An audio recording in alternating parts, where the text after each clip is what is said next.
Здравейте! Днес ще ви покажем как си правим пица вкъщи. Знаете ли коя е първата пица? Къде е създадена? Създадена е в град Неапол в Италия. И тя е била маргарита. Първо си подготвяме нужните неща. Дъска, поръсваме с малко брашно и добавяме около 300-400 грама тесто. След това го разточваме.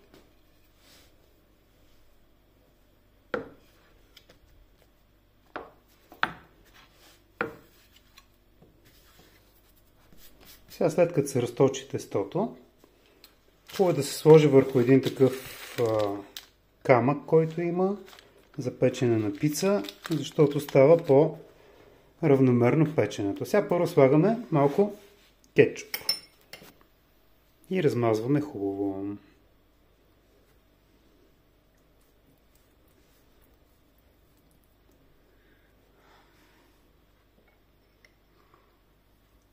След кетчупа слагаме общо взето каквото имаме. Малко някакво месце, може да е шунка.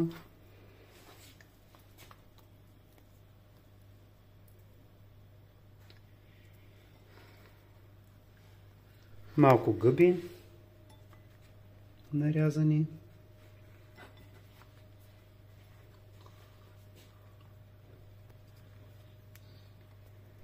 И сега, понеже моят помощник обича чушки, пък аз не обичам.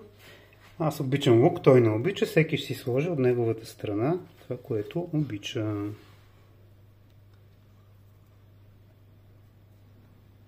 И накрая малко маслинки.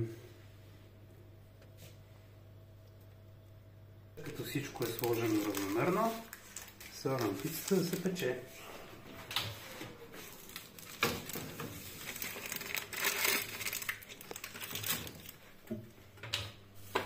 Докато пицата се пече, подготвяме си кашкавал и го настъргваме.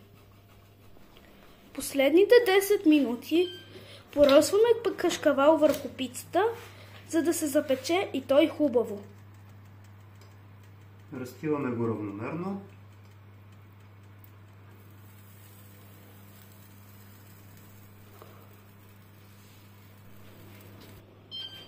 Мисля, че е готово.